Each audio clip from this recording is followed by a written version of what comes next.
Hello, and welcome to the 2-Bit Game Club presentation of Donkey Kong Forever, episode number 3. I'm your host, Liam Gallagher, and we're playing Donkey Kong Forever. So why are we playing Donkey Kong Forever? Well, typically with the 2-Bit Game Club, we go through one game a month, and we try to learn as much as we can about that game in a month, and go from there. But in Donkey Kong Forever, instead what we're doing is we're picking one game and we're never leaving it to see what can be learned from a game if you really focused on it and learn it well. So I've picked Donkey Kong Country and Donkey Kong Country 2 because I see the games being pretty tied at the hip, and they're great and I love them. So I'm trying to learn a little bit more about a set of games that I care very deeply about, and hopefully have an interesting thing or two to say. So right now we're sort of as you saw in the progress for the percentage, about 50% through this game, and the course we've plotted so far is to, in the first playthrough, to just get too soon. This game is for real. This is a for real game. I'm playing on the third wall. Yeah, I just broke the third wall. The fourth wall breaking Wii U Virtual Console. I do actually have a copy of this game for the Super Nintendo, but one of the issues with working with the Super Nintendo is that it's an analog device, and digitizing the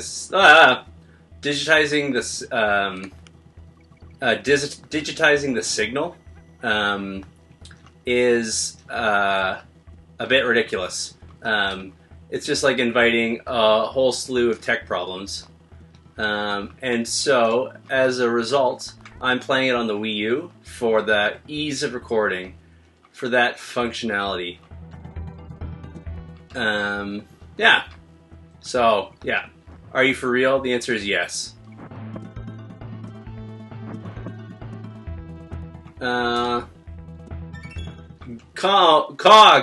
Donkey Kong.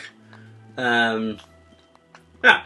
So right now I'm just kind of blazing through Donkey Kong Country just to the dumb drum, just to get through the content of the game, so that it'll be easier to revisit various levels and stages in the game to talk about them in terms of like the interesting topics involved, and rather just slog through it.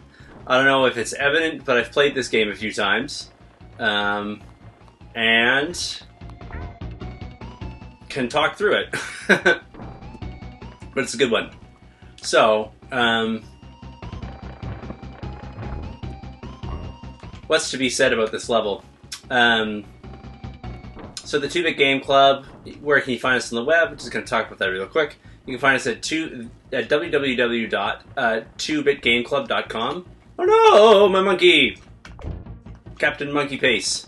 We won!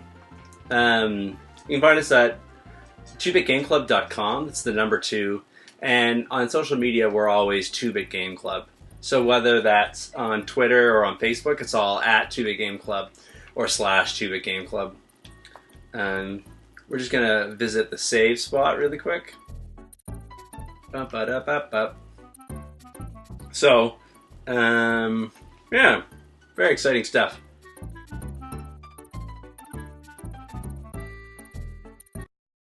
The overworld music is really good. Look at Donkey's face. Some beautiful portraiture.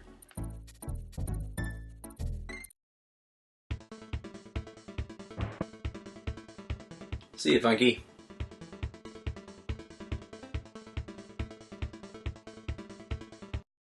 Tanked up trouble. Okay, so this is the part in the game where the challenges start to get a little bit more ridiculous.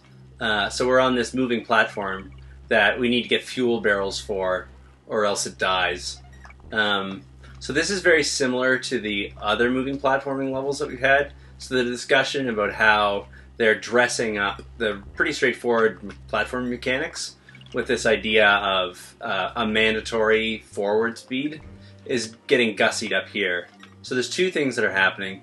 One is that you have a variable path that you can take. You don't necessarily need to get every single fuel drum in order to make it through the game, but they are increasing the tension of gameplay in those scenarios where you don't get them, which is interesting. Yeah.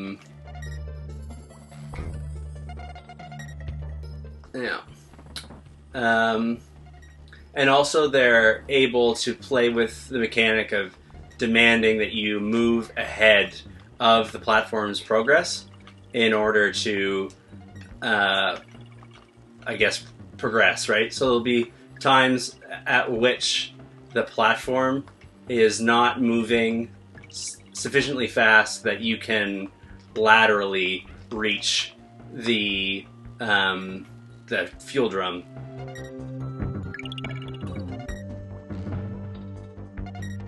Which is interesting. I think it's interesting. Playing with the mechanics.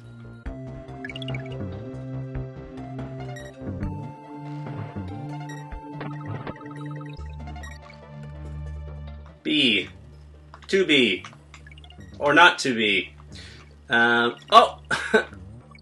Caught a bad bounce. I don't think I even need a tire anymore. Ah! I had tire greed. It was going so well. At least we're at the halfway mark here. Right, so you can see lots of fun toys happening, right? So the jumps aren't necessarily any more precise than they've ever been. They're just like adding the strain of the enormity of running out of fuel to the scenario, so that it feels like the platforming is more difficult than it actually was. But it's actually just like a head game. So it's interesting to play with the audience's perception of the passage of time as a mechanic.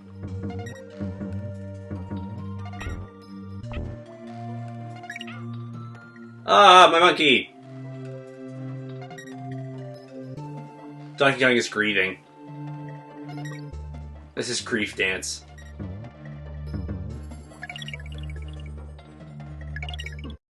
Ah, I did it again. Same spot. I'm kind of being an ass with this tire because I don't actually need it to perform any of those jumps. There's just the one you actually need it for. So I think I'm going to ditch it rather than try to be fancy. We can get into trying to be fancy after we've been playing the game a little longer. So I like the way that this mechanic is introduced because it does not take very long at all to figure out what they've got in mind. Because you've got the green lights that turn to yellow lights that turn to red lights, and a beeping every time. There's like a passage of time that's happening with them. Yeah, I don't think we actually need that anymore, so we'll just get rid of it. There's like the beeping sound that definitely feels like it's indicating the motion. It's funny that you don't actually need that glass barrel at all. So there's no text, they don't need to explain anything. So yeah, here's the thing where they're keeping you near one fuel mark, even though for the purposes of this section in the game, one fuel mark is the same thing as having one unit of fuel is identical to having a million, right? It's only the last unit of fuel that actually would affect the gameplay. So they're just playing with the psychology of the device appearing as though it's about to fall apart, right?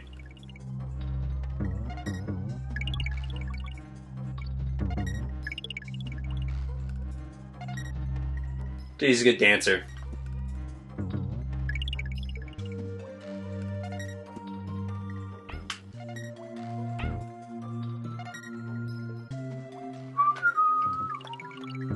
I promised I wouldn't whistle, but I do love the music.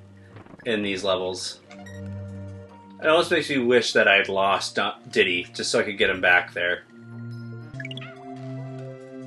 I guess if you still have the tire, you can get the Kong letter as well as the fuel in that one scenario. I think that I might have to stop giving commentary eventually to try to do a successful run of this. Yeah, because it's hard to talk and time things all at once. So, I'm talking about how much I like the music for this zone. I can give everybody an opportunity to take a closer listen to it.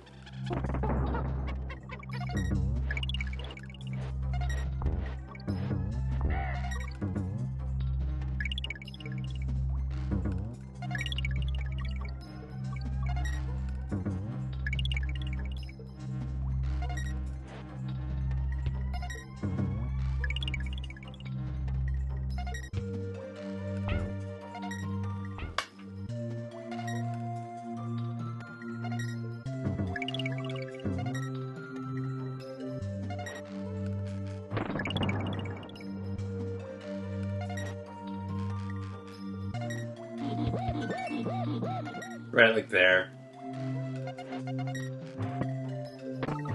So I guess you do need that fuel. It's not optional. So the tire route, which makes sense, the optional Kong letter thing is like the greed path.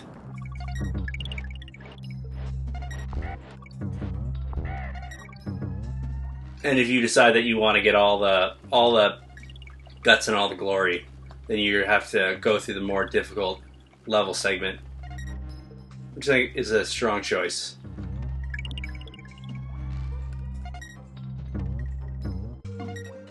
Oops. It's cool that the platform stops for you.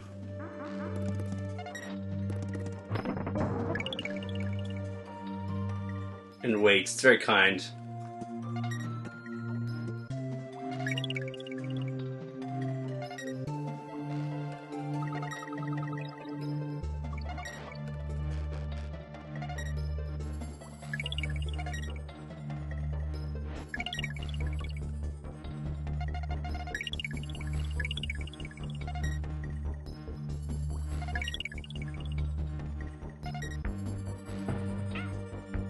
F.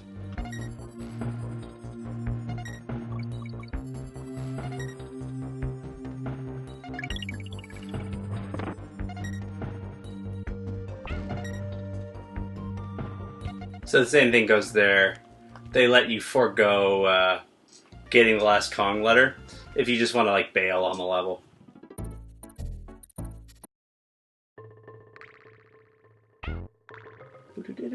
Yeah, I love the cave music in this game too. I love all the music in this game.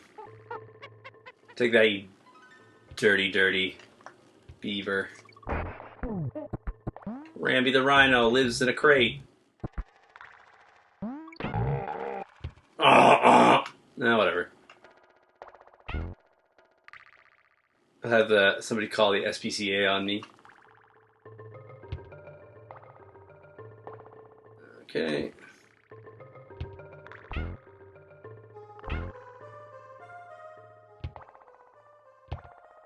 Yeah, so I guess as these levels are getting harder, it's tougher for me to give like on-the-fly commentary because I need to focus somewhat on what's actually happening in order to beat the levels properly.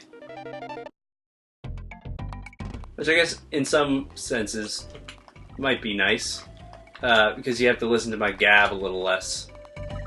And in other ways, this is a little rougher because, I mean, that's what this is supposed to be about, right? This is commentary. We'll try to get a good balance. D's winking at you. I think he's trying to communicate something. I was too fast. Good thing I got those 2 extra lives. Yeah, so I guess the rotating. I just killed a man with TNT. I guess the rotating tires with spikes are called mincers. I could probably get back in there to get some more lives. Let's do it.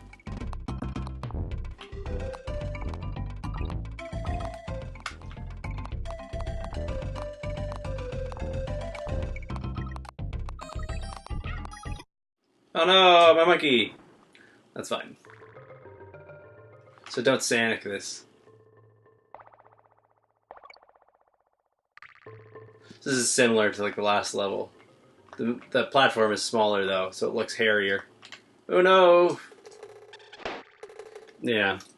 That's one of the mechanics of this game that always sort of stuck in my craw, is that like there's some jumps in the game that end up being worth like 2 lives just because of the way that the moving platforms work. I thought it was clear. It's sort of akin in my mind to say like the camera issue in some 3D games where you get killed by the cameras just because you can't seem to get a good camera angle on the action, and then you fall off a platform like into hell, which is one of the big complaints that we had about Banjo Kazooie, which was our last game of the month for the 2-Bit Game Club. We've moved on to Metal Gear Solid now.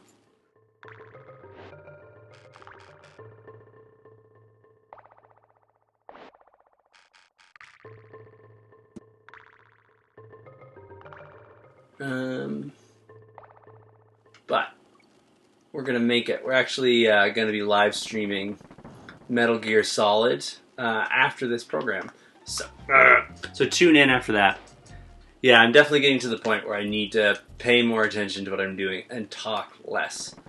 So I will do that for you, so we won't just get stuck on this forever.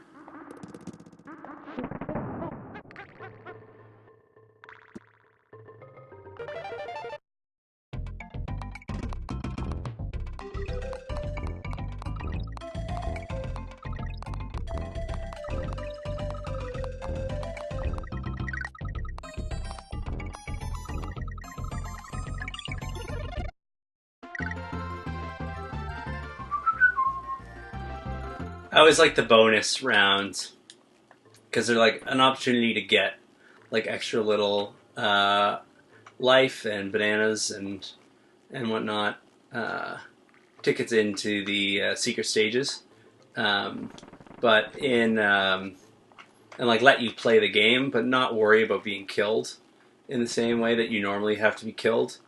Have to worry about being killed in this game. So it's like an opportunity to try out your skills in a little bit of a different way.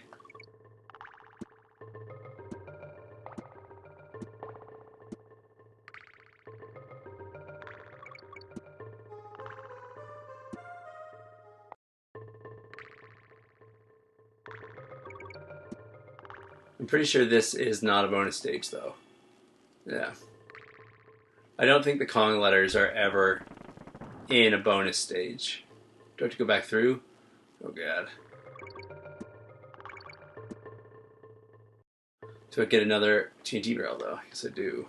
I forget what it's for, though. Maybe this wall?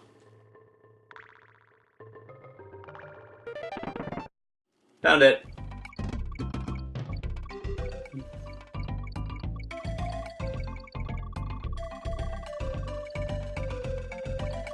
Oh man, I did it! I used my monkey vision. I like how the way that the foreground is placed in these levels. You can't see the overlay that tells you how many lives you have. It comes back in later. I think it's just nice to play with those things. The Missy Minds. Mayhaps a reference to Tolkien? Who knows? He's got the dumb drums that fire beavers and snakes at you, which is an amazing idea. I forget if... Oh, well, it's too late. There's a bunch of secrets I'm sure we're missing, but I'm not gonna get all uptight about it this time through. Once we've already beaten the game, as I said, we can go through and worry about some of that stuff. Right now, I'm just trying to clear the game so that I can take a look at whatever I want when I so choose, and we can just use the other save slots to experience the game like in the story mode, if you will, whenever we choose. Yeah, I guess one of the things that we talk about in the 2-Bit Game Club is, whether or not you need to get 100% clear in order to really understand what a game is about, or like the intent of the creator, like the authorial integrity or whatever. I guess if you get 10 bad guys in a row, you get a life, which is sort of an interesting mechanic because your ability to do so is pretty much determined by the enemy placement in levels. Still fun. Oh man, you got him on the backswing. Stone cold. I bet there's a bunch of secrets back there.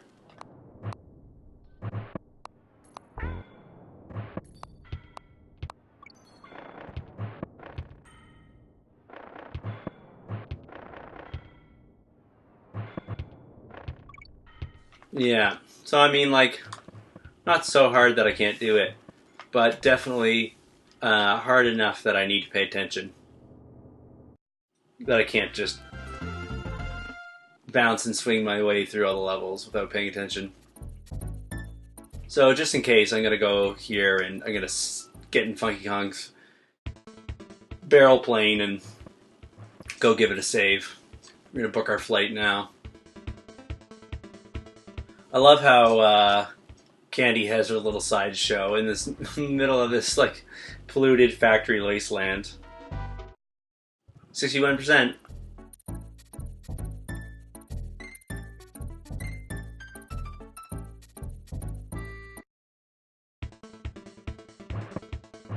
I like that Funky never charges. He's a bro right down to the bottom of the barrel. Loopy lights. Keep them lights on.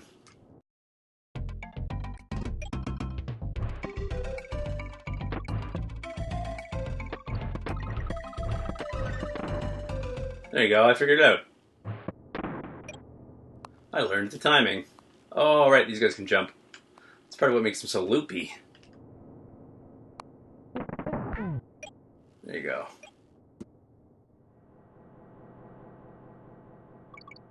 It's gonna get dark in here. Ah.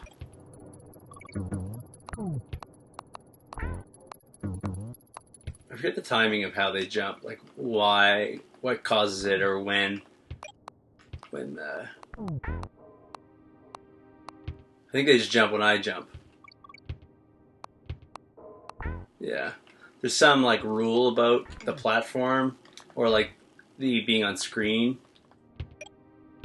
But more or less they jump when I do. Killed you.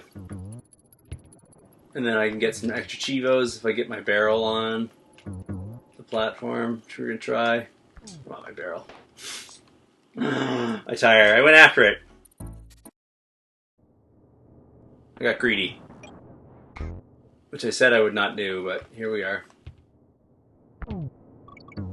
I'm going for the pacifist clear. Boop. Just like that. Yeah, they definitely jump when I jump.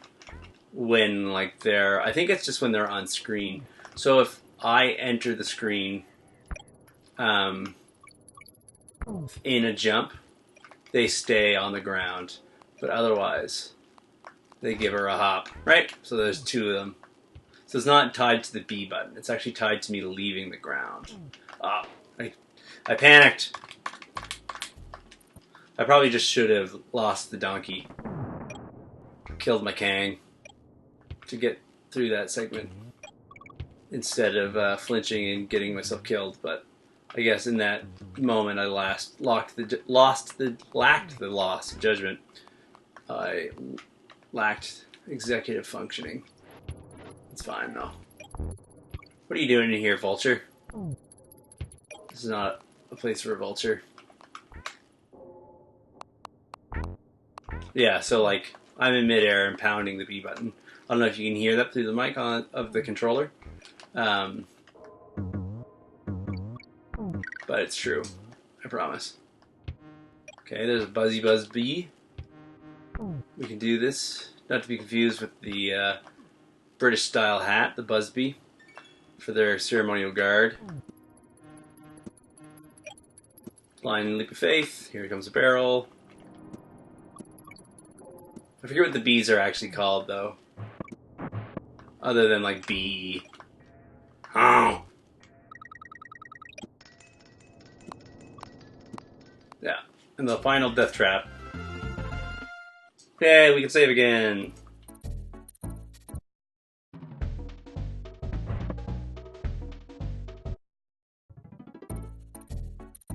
Blazing through this game.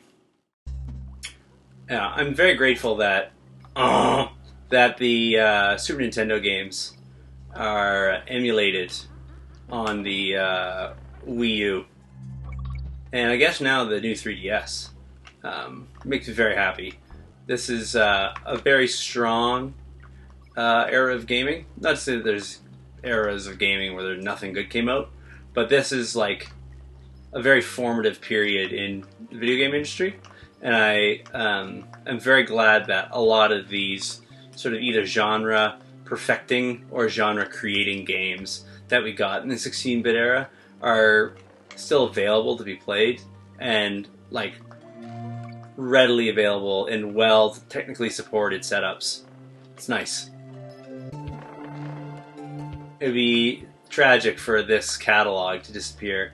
And I guess in the sense that some of the games do end up disappearing because they weren't all popular enough to get Virtual Console remakes. But we take what we can get, right? Con!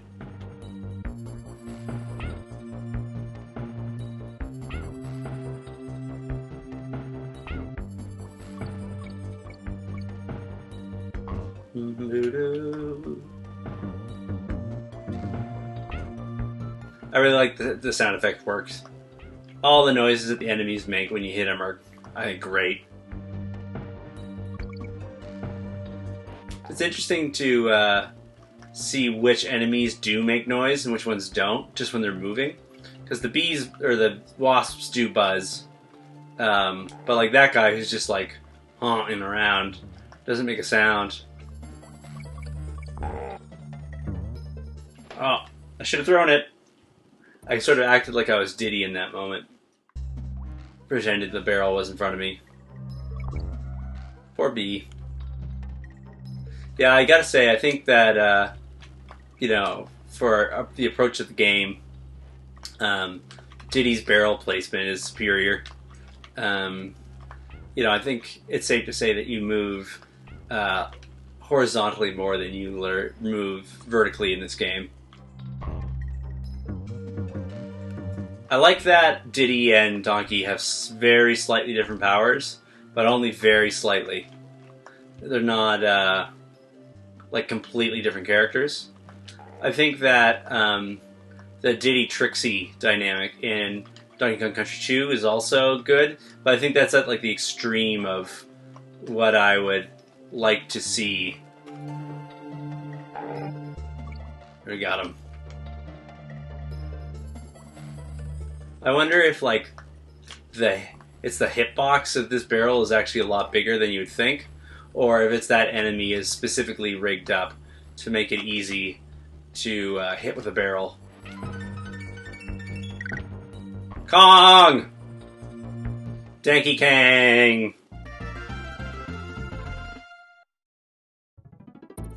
Alright, so because we are getting to our playing of Metal Gear Solid very shortly, I think after we beat this boss, we're going to log off of Donkey Kong forever.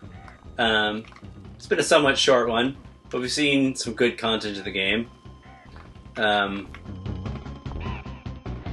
I'm playing very aggressively right now. So I should lay back a little bit to actually make sure I beat Neki. There we are.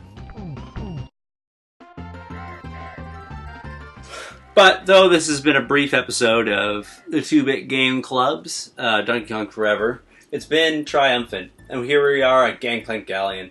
So we're well positioned at this moment to move on to the big boss of this game.